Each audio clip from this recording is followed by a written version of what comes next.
Saravá, jogo de damas, saravá todo dia, saravá todo mundo. Esse é o Jogo de Damas, eu sou a Niobe Cunha, convidando todo mundo a já entrar aqui no nosso canal, dar o like, partilhar, seguir a gente. E hoje em dia você pode contribuir com quanto você quiser e quando você quiser com o Pix, que é o 129.307.188/97.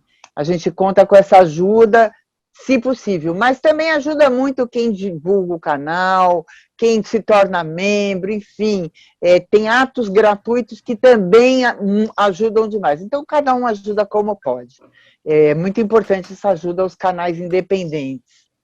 E hoje a gente vai falar com um compositor, cantor, lá do Rio Grande do Sul, enfim, que vai falar um pouquinho, a gente já tem falado algumas vezes aqui, sobre a situação da cultura, a situação, enfim, que o nosso país, tão adoentado pela Covid e pelo monstrengo lá, acabou, enfim, abrindo mão, né, dos investimentos. A gente está vendo o que está acontecendo na Fundação Palmares, a gente está vendo o que está acontecendo no fechamento de livrarias, enfim. E agora a gente vai saber um pouquinho como é que está a produção musical. Com vocês, Ney Lisboa. Saravá, Ney, bem-vindo ao Jogo de Damas. Muito obrigado, Niobe. Prazer estar aqui. Parabéns para ti pelo canal, pelo programa maravilhoso, grandes entrevistas. E muito obrigado pelo convite. Vamos partir para o ataque, para o nosso assunto aqui, que é a cultura, que também vem sendo atacada por vários monstrengos. Como é que você está vendo a movimentação, né, na cultura da produção musical, enfim, é sabido que vários músicos, né, pararam de fazer show, pararam de viajar, turnês, que não são só os músicos os prejudicados, equipe imensas, né? Enfim, como é que isso está acontecendo aí na música? Como é que você está vendo isso? Paramos todos nós da cultura, né, Niobe? Das artes de palco. Eu costumo dizer que foi o único lockdown efetivo que aconteceu no país, né? Decretado e cumprido, né? Porque o teatro, a música, né? Deixaram de circular, de acontecer nos espaços de cultura, nos teatros, né? Por força das circunstâncias, por um ativismo muito forte dentro da classe e porque é uma proibição mesmo, né? De um modo geral, se cumpriu, se decretou que os espetáculos não deveriam acontecer, né? Já há uma espécie de reabertura aqui mesmo. Porto Alegre tem alguns teatros operando já com 25%, 30% da capacidade, o que um pouco inviabiliza também, né, um espetáculo se sustentar, acontecer e tal. Mas isso é novo, né? Assim, a gente ficou mais de um ano aí, a classe toda parada, né? E claro que é dramático para o palco, para o backstage, mais ainda, né? Para os técnicos, para os holds, para os que fazem acontecer, mas são invisíveis nos espetáculos. A coisa é ainda mais dura, né? Os artistas dão um jeitinho de fazer suas lives, etc., né? E tocando o barco, mas para outros não há nem essa chance. Então, estamos todos na expectativa de que finalmente, quem sabe com uma vacinação como deve ser, né, como já deveria ter acontecido, mas talvez até o final do ano, até setembro, outubro, ali a gente tenha uma vacinação de 70% da população, algo assim que torne viável de novo um circuito de espetáculo, que as pessoas tenham se encorajem ali, né? Porque não basta também abrir se a população não está confortável com a ideia de se aglomerar dentro de um teatro. Ney, é sabido, assim, que, né, é sabido. Na verdade, né, a história da música popular brasileira, ela floresceu de uma forma muito criativa e bonita num dos piores momentos políticos da nossa história, né, que foi na época da ditadura militar. A gente teve, né, o surgimento de compositores e de grandes cantores e de grandes expressões das artes que se insurgiram com uma produção belíssima. Você acha que esse governo, de alguma forma, ele pode contribuir para o ressurgimento de uma música, eu não digo mais de protesto, que obviamente eu acho que o momento é outro, mas florescer uma cultura de resistência mesmo nas artes? Olha, em termos de uma produção cultural como a dos anos 70, né, esse paralelo que você traçasse, eu prefiro, eu não quero crer nisso, prefiro não achar que me parece que esse governo não é capaz de fomentar nada de bom, né? E eu acho que foi uma situação particular, assim, a ditadura militar se estendeu por longo tempo, né? Então a gente teve grandes produções e de uma geração de compositores, né, inigualável, ao longo daquelas 2 décadas, né, e por inevitável, né, a temática era essa, né, e grandes poetas, né, fazendo letras de música para grandes compositores. O que a gente tem hoje é uma velocidade estonteante, né? Uma situação muito rápida, assim, uma destruição que deixa todo mundo atônito, assim, né? Do país e de tudo mais.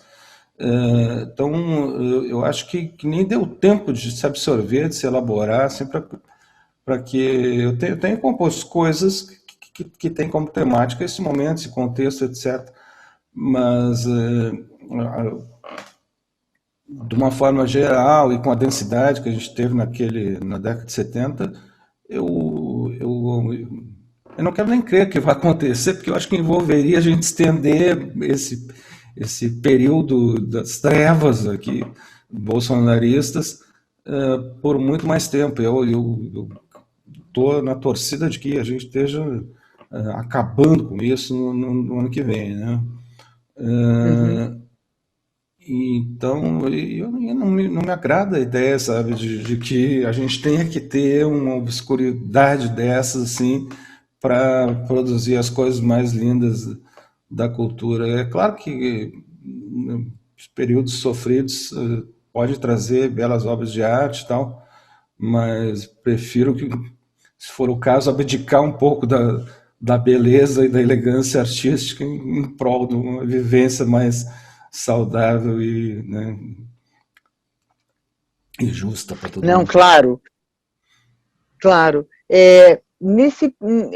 Como é que você está vendo, né, mesmo antes assim, do período do Bolsonaro, a música popular vem ampliando, né, o seu espectro, né? Manifestações mais populares, manifestações localizadas, né? A música da favela, a música da comunidade, o funk do Rio de Janeiro, enfim. O Brasil começou a criar, né, uma aparente democracia, né? Uma aparente democracia musical e surgindo várias expressões aí. Como é que você vê isso em termos de qualificar melhor a música brasileira, que sempre, né? Outro dia a gente entrevistou o Guilherme Vergueiro, que é um pianista incrível, que mora lá em Los Angeles, que saiu do Brasil, enfim. E ele estava falando isso para a gente, assim, né? A música brasileira é reconhecida mundialmente, ela sempre foi reconhecida mundialmente pela sua diversidade, pela sua qualidade. Como é que você vê esse movimento, né? Que é diverso, mas que existe um questionamento sobre a qualificação? Olha, não sei, meu olhar é pouco acadêmico, digamos assim, né? Não tenho um estofo para te comentar como Não, não, é deveria. tua percepção mesmo, a tua Aham, percepção. é. Não, e eu digo isso porque a música brasileira merece mesmo, né, um olhar atilado e aprofundado, assim, é uma reconhecida mundialmente, como tu dissesse, é de uma diversidade do tamanho desse país, né? Então está sempre acontecendo N coisas, movimentos e todo tipo de música persiste, né? E surge, né? A coisa se renova e ao mesmo tempo tem tradições lindíssimas e tal. Eu acho que eu posso dizer do que eu vivi assim como músico, como profissional da música nas últimas 3, 4 décadas, eu vi uma transformação do mercado que tem um lado bem interessante. Dá para, como tu dissesse, assim, falar em democratização, né? Um pouquinho de cuidado e aspas, né? Mas lá nos anos 80, quando eu estava ainda no começo de carreira, a gente tinha um filtro muito forte das grandes gravadoras, né? Eram 4, 5 majors, assim, que somasse o cast de todas elas, eram o que então? 200 artistas, vamos dizer assim, que estavam muito bem na foto, né? E quem não estava ali não existia, né? Porque é uma parceria, um conluio, bem dizendo, também das Uhum. gravadoras das grandes redes de televisão, de rádio, né? E então ou tu estava no mainstream ali ou não existia. Então a coisa das redes, da internet, né, do MP3, tudo mais, trouxe, eu acho que não, de certa forma, uma democratização, a possibilidade do cara ter uma relação direta com o público ou rapidamente estabelecer uma relação via esses meios, assim, e coisas surgem espontaneamente, às vezes, né? Uma diversidade maior, parece, de coisas aparece, né, nas redes. Uhum. Então, acho bem interessante. Falar sobre a qualidade da coisa é sempre complicado, né? Porque a qualidade na arte é algo muito relativo, muito do olhar pessoal, muito, acho que muitas vezes se apedreja equivocadamente o funk, por exemplo, né? Que sem olhar toda a implicação social, né? Como uma manifestação, né? De quem não tinha voz, né? E de repente encontra um Lembra caminho, muito né? do samba, né? Lembra muito o que aconteceu com o samba. O samba Aham. foi marginalizado, né? Muito marginalizado. Lembra o que está acontecendo com o funk hoje, me lembra muito o que historicamente acontecia com o samba, né? Que depois foi redimido aí porque foi parar em vozes mais eruditas, né? Aham. Mas isso é um Sim. ciclo, né, Ney? Você acha que eu penso assim, a Maria Bethânia, quem mais? É, ah, ai, como é que ele chama o menino dos Titãs? O Nando Reis. Eles, Ah, eles ressuscitaram, né, personagens considerados bregas, né? Eles suscitaram uhum. Odair José, né, música de Odair José, e que acabou virando cult. Como é que você vê esse movimento? É, é, é, qual é o toque de Midas que se deu a uma música que antes era considerada música para tocar na cozinha, né? Na cozinheira, que a cozinheira ouvia. Olha, não sei te dizer.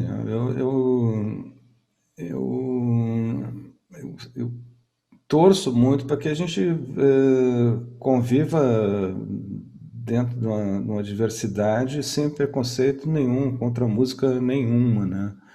O que é tido como brega muitas vezes é uma beleza rara, né? Então, acho que esse sempre é muito bom quando alguém O vai lá Odair e José, por exemplo, puxa isso. o O Odair José, por exemplo, ele tem uma poética social. Ele falava da prostituta, né? Ele estava Uhum. falando daquela prostituta que vivia ali por uma condição X, enfim.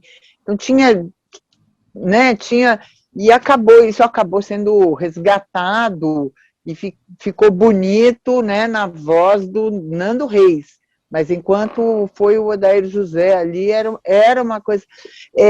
A música tem muito desses ciclos. Como é que funciona o mercado? Conta um pouquinho para a gente. Como é que quando você vai fazer tua música, você faz a música, não estou dizendo que você faz a tua música para o mercado, mas como é que o mercado absorve?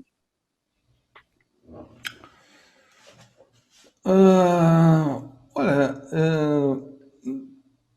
vai depender muito de que nicho de mercado, que contexto está, quem é que está compondo, etc. Né? Mas eu acho que ainda há uma importância muito enorme na sonoridade, né? Na, na qualidade técnica que aquilo apresenta, né? Eu lembro do Maírton Bahia, que produziu um disco meu lá nos anos 80, que era um grande produtor da EMI Odeon, que dizia assim: no Brasil o que vende é som e voz. Né? Assim, um grande cantor com uma qualidade de som na gravação, basicamente o que acontece. Né?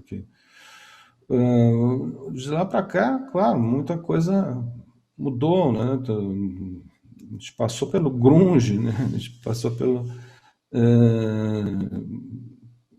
gerações e gerações aí que tem às vezes outra visão daquilo que, inclusive de sonoridade, né? Outro filtro, outro e de voz também, né? De forma de cantar, né? De repente já não tem aquela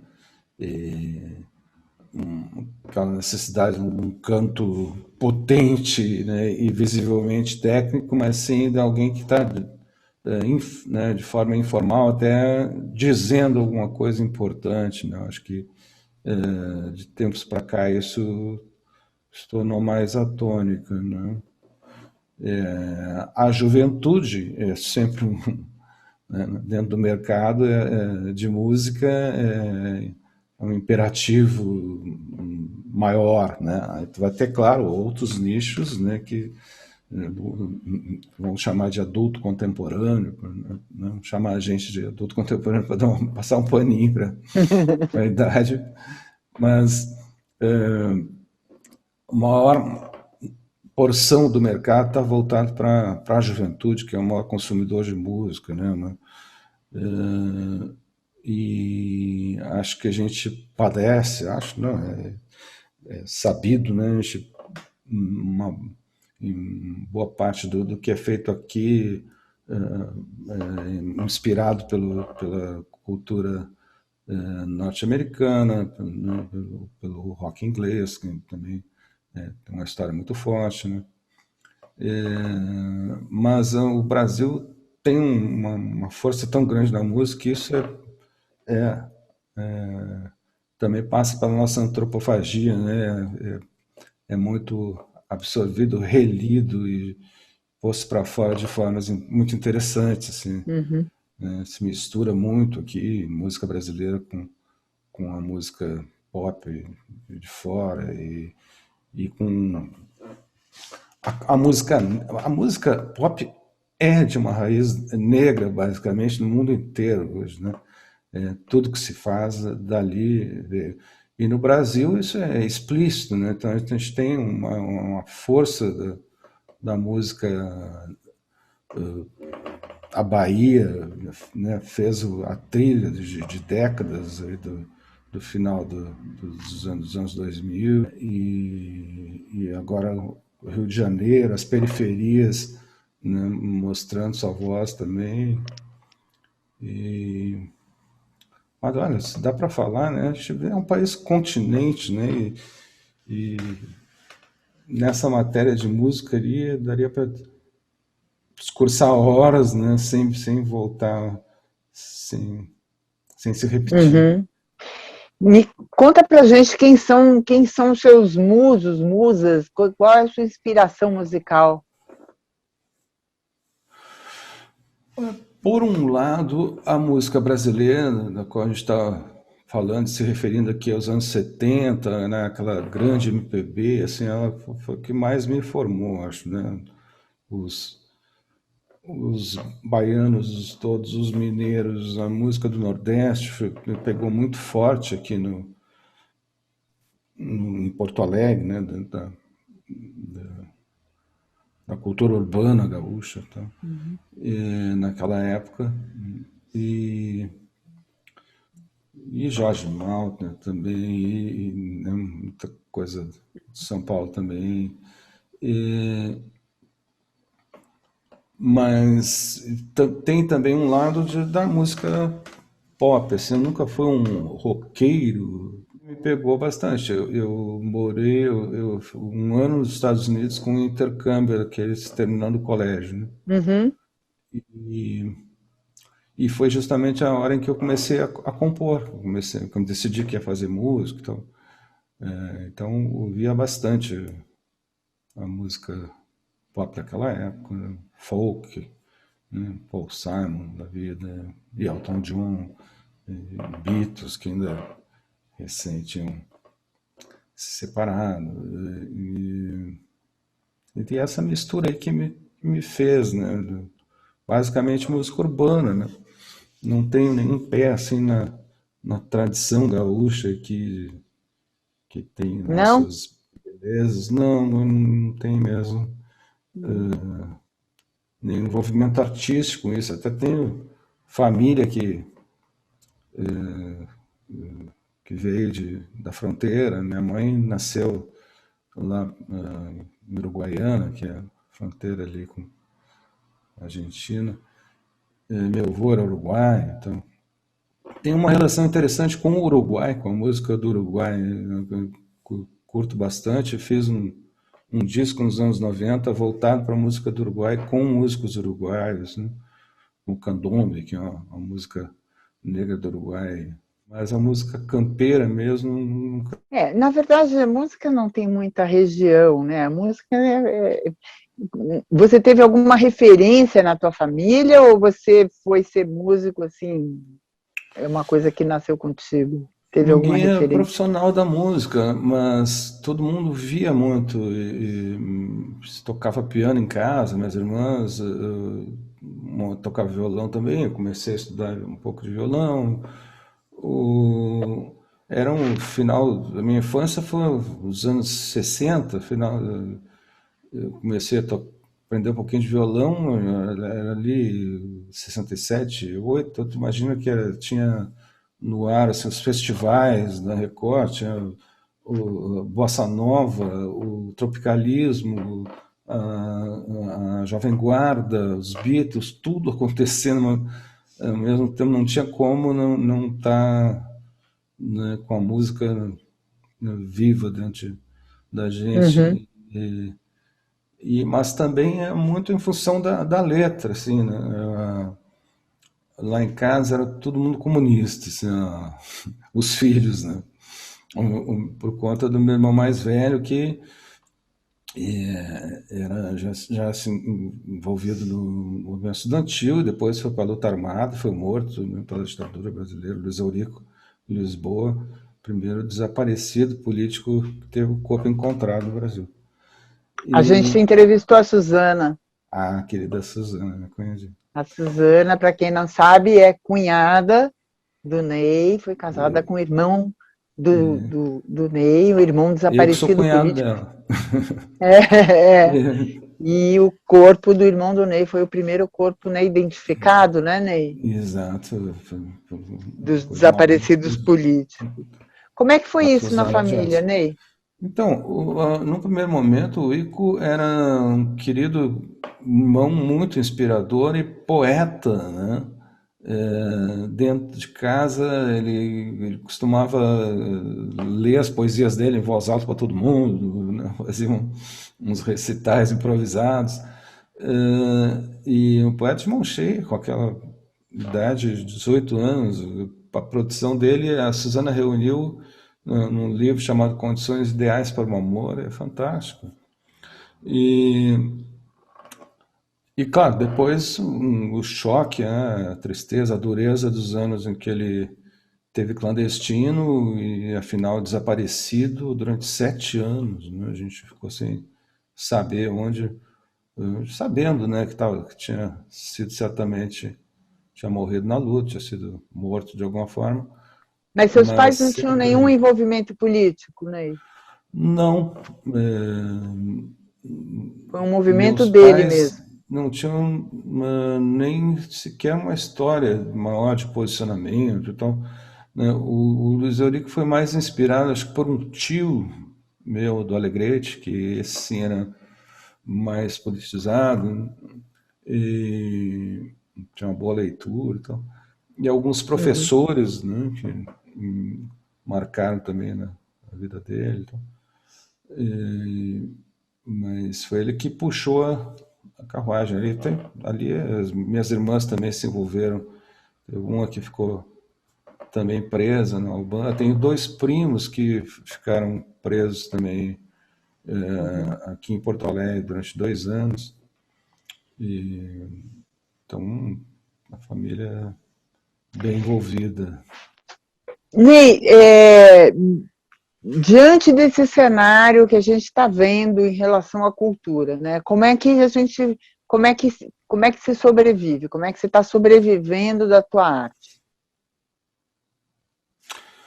Na dureza. Uma batalha, porque a minha fonte de renda sempre foi show ao vivo, né? Tem algum rendimento de direitos autorais, mas não é tão significativo, né? Então, o show para mim é Uhum, básico. Eu me recriei um pouco com lives, né? Fazendo lives. Tem um programete no YouTube, no Facebook também, se chama Em Casa e ao Vivo, com o ao entre parênteses, em casa e vivo, que é assim, é para ser semanal, mas nunca acontece desta forma, né? Um pouco como aquele jornal portenho lá, mas você publica quando sale quando você publica. uhum, E, mas é o que tem feito, às vezes, tem resolvido essa ausência de uhum. contato com o público, né, e manter o trabalho vivo. E eu não faço propriamente uma live, né, apenas. Eu toco uma meia dúzia de músicas e intercalo com vídeos, com comentários, com entrevista, né, com notícia, Uhum, com muito fora Bolsonaro. Né? E é uhum. um público muito carinhoso que está ali também. No bate-papo já a coisa parece que toma uma forma por conta, às vezes, fora do que está acontecendo na Terra. As pessoas já ficam conversando, bate-papo, se encontram ali. Uhum. Então, por É, ali a gente se diverte e acabou virando um ponto de encontro, né? A internet é um ponto de encontro, num momento que a gente é, não pode se encontrar mais no boteco ou na casa dos amigos, acabou que a internet virou um ponto de encontro, né? E o ali nome a é gente se fortalece maravilhoso, um em pouco, casa pelo menos, e nessa. ao vivo. Oi? Por ali É, a o gente nome se é maravilhoso. fortalece um pouco ao menos, né? Mesmo que não ganha nada, mas se diverte, né? Uhum, uhum. E, e vai Mas você sente, por plantando exemplo, um retorno. você sente que você é compositor também, você sente que como é que está aí a tua musa, né? Ela está viva ou ela está, enfim, porque teve muita gente que acabou produzindo mais, tem outras pessoas que acabam né, afrouxando, eu não produzi muito, deprimindo? não. De composição, eu já tinha um material que vinha ali por ser gravado no ano passado, teria sido, né, um disco novo, e pouca coisa eu acrescentei. Mas estou começando a trabalhar agora justamente num EP, pelo menos para dar uma saída para isso, né? Fiz um financiamento coletivo, né? Uhum. Foi uma coisa bem curiosa. Eu fui internado com Covid, né, em março, fiquei 12 dias A Polly me bem falou. dramáticos. Foi uma Você ficou quanto loucura. tempo? 12 dias. Caramba! E de início com um prognóstico bem ruim, assim, tá com 50% do pulmão comprometido e tal. Esse comprometimento da Covid que é reversível, né? Às vezes não. Quase por ser entubado, assim, houve um momento do entuba, não entuba, né? Ainda bem que não. Uhum. E aí tive uma recuperação fantástica também, assim, lá dentro do hospital e depois e tal.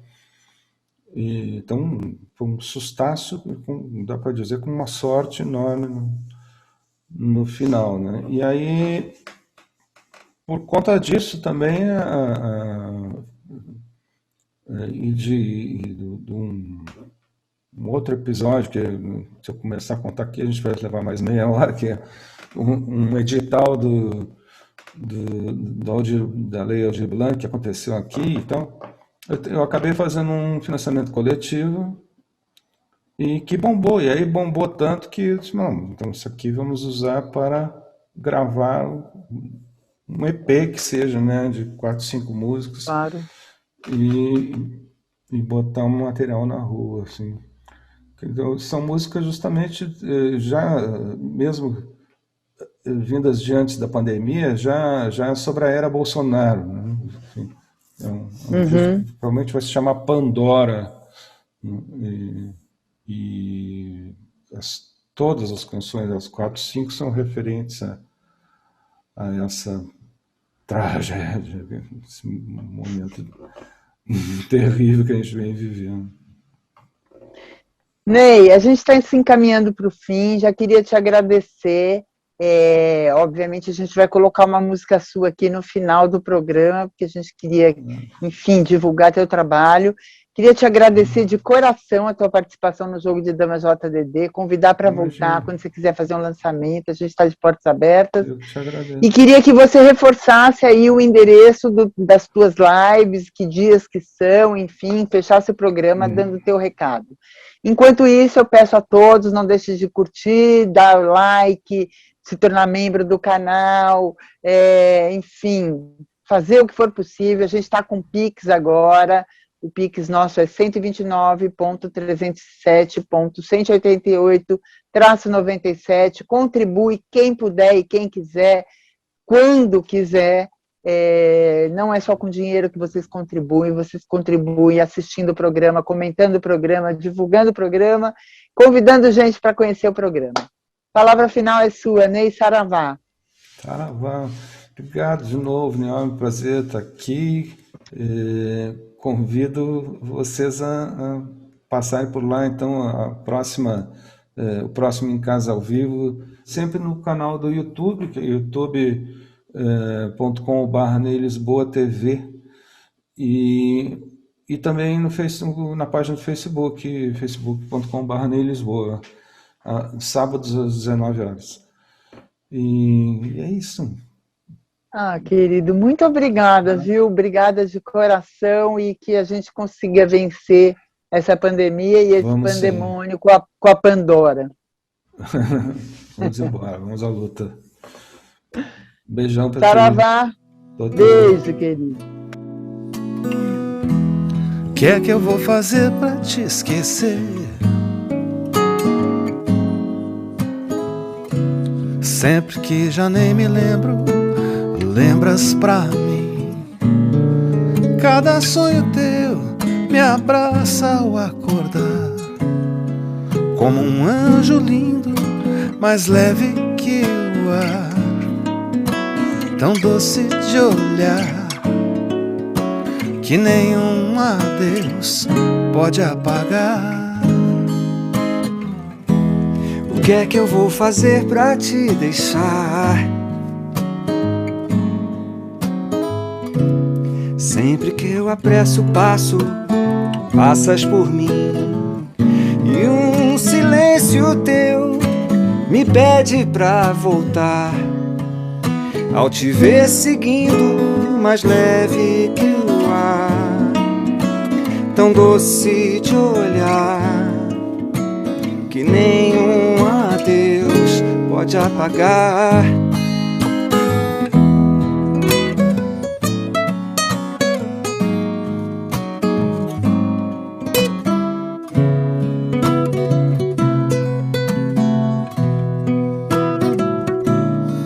Cada sonho teu me abraça ao acordar, como um anjo lindo, mais leve que o ar, tão doce de olhar, que nenhum adeus pode apagar. E que é que eu vou fazer pra te lembrar?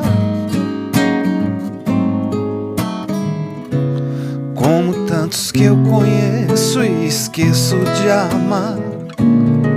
Em que espelho teu sou eu que vou estar a te ver sorrindo, mais leve que o ar, tão doce de olhar, que nenhum adeus vai apagar. Mais leve que o ar, tão doce de olhar, que nenhum